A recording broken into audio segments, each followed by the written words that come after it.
if you're looking for a movie with top-notch special effects and award-winning acting, this probably isn't the movie for you. But if you're looking to have a good fucking time,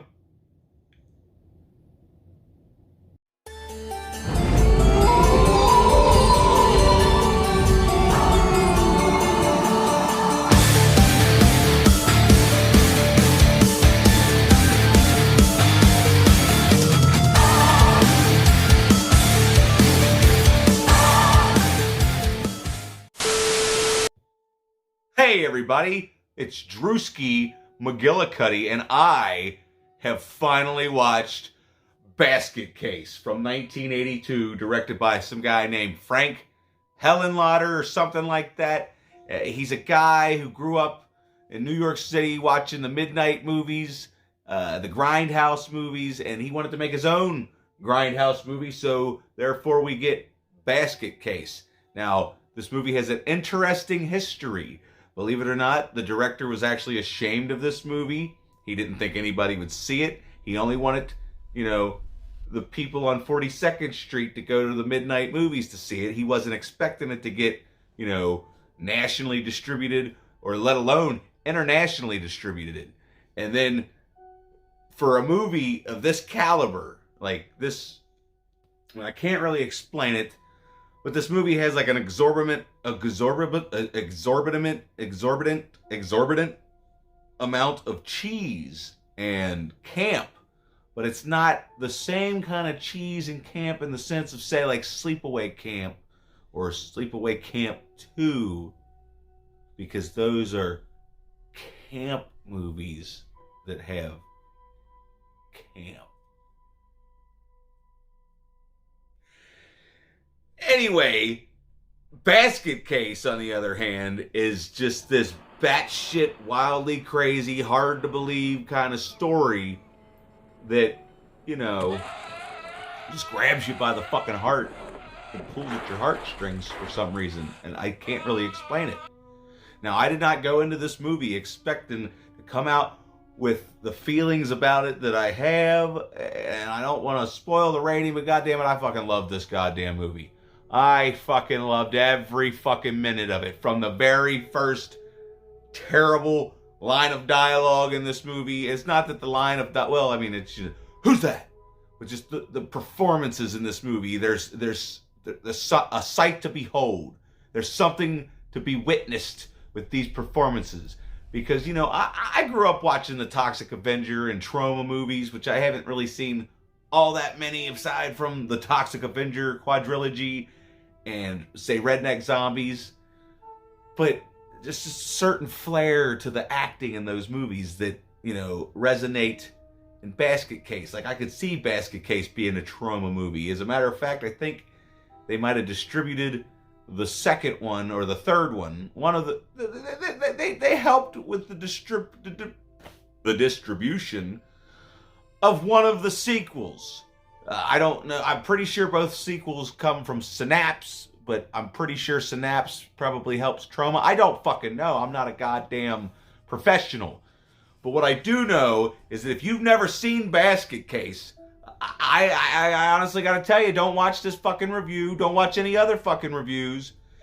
And just take my word for it. If you've got nothing better to do, go track down you a copy of Basket Case and throw it in, and you will have the time of your life. Unless, of course, you're an asshole, which, I could see that happening with a lot of people. They don't know they're an asshole until they go to watch Basket Case, and then they didn't like Basket Case, proving that they're an asshole.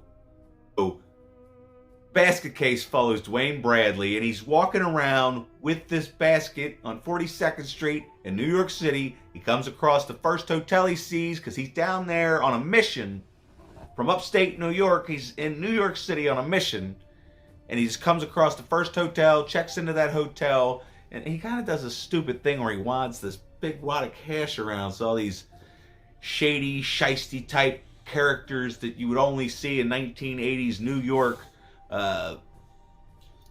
witness it. And there's this one guy in particular who, once you see, the look on his face, and he's gonna die. He's gonna die. Gives you that, whatever. I don't fucking know what I'm talking about. So anyway, Dwayne Bradley has a secret, okay? And its secret is in the basket. And everybody wants to know what's in the basket. What's in the basket? Now, I wanted to go back and pretend like I didn't know anything about this movie, because I did. I've rented this movie before. I never got around to watching. I used to rent it from the library, and then it gets to be time to return it, and I had to return it. But the thing is, you know, I already knew about this movie. I used to read the forums on upcominghorrormovies.com. That's where I first heard about this movie, and I always wondered, well, what the hell could be so appealing about a little ugly monster in a basket, or this guy? I don't know. I don't know. It's like, I don't get it. And I still don't get it. But I fucking love it. It's fucking great. Like, just, I don't know how to explain it. There's no way to explain without seeing yourself. Like, just every single person's delivery in this movie is comedic gold. Like, they're not trying to do it on purpose. It's just that it was a shoestring budget. None of these people are real actors. These are all just random people I'm sure the director found on the street and said, hey, you want to be in a movie? Probably gave them $100 or something for their time. But my favorite character in the entire movie, aside from our main characters with Dwayne and Belial, is this guy who's just, he's the hotel bellhop guy. He's the guy that rents the rooms at the hotel. And just every time he's on camera, I have a big smile on my face. I mean, I'm pretty sure I had a big smile on my face throughout this entire fucking movie. And like, I didn't expect, like, especially when I first started, I was like, oh boy, here we go. And then immediately I just started smiling. And it's just what I needed, you know, because I had a really bad day. I don't want to talk about it. Just know that I had a really bad day.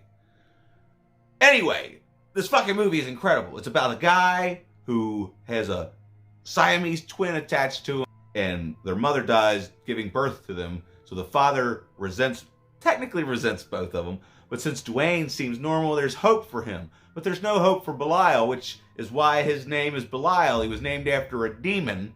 And the father just, he doesn't care. He wants Dwayne to have a chance at a real life. So through flashback scenes, we get to, you know, flesh out these characters, which you wouldn't expect to happen in a midnight movie such as this.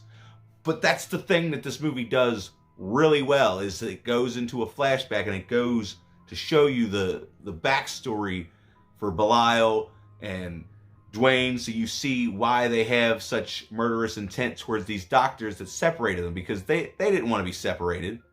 The father wanted to separate him because he was ashamed of Belial, and then, you know, instead of giving him a proper burial, he throws him in a garbage bag, leaves him in an alley. But Belial survives, and through telekinetic thought processing, or whatever the hell you call it, these two can communicate. And so he finds Belial, and then thus their search to find the doctors that separate them begin. And then that's where we find ourselves in New York City. And then there's a cast of colorful characters along the way. Like there's a street worker named Cassie, I believe, and she's another one of my favorite characters. Like at first I was like the look she gives Dwayne in the hallway is like, what the hell? And then she ends up just being endearing. She's looking out for Dwayne. She's the only one looking out for Dwayne, aside from his love interest that we meet later on in the movie. But it's crazy. Just how simple the premise of this movie is, but how deep that it can be, because it's these two brothers. One wants a normal life. The other one kind of wants a normal life, knowing he'll never have a normal life. So he's very frustrated. He has a lot of pent-up anger, and he takes that pent-up anger and he kills people with it. And then there's a scene towards the end that I won't talk about, but I don't want to like go into detail with this movie. I just want you to know, like I said, I don't know if I had cut it out, but this movie played for 2.5 years. 2.5 years at the midnight screenings in New York City. I mean, that's an accomplishment in itself, but for it to go from being this schlocky, trashy horror film, and then they wanted to distribute it, but they didn't want the gore because it also worked as a comedy. So I guess there's a version out there somewhere where all the horror has been cut out and there were added scenes for humor and stuff. and it was like a buddy comedy or something. I don't know. That's what I got from, what I heard. But that's beside the point. The only thing that really matters is that you kick your Halloween season off right, and you go watch something you've never seen before and you probably wouldn't normally watch, unless, of course, you're like me and you'll watch almost anything.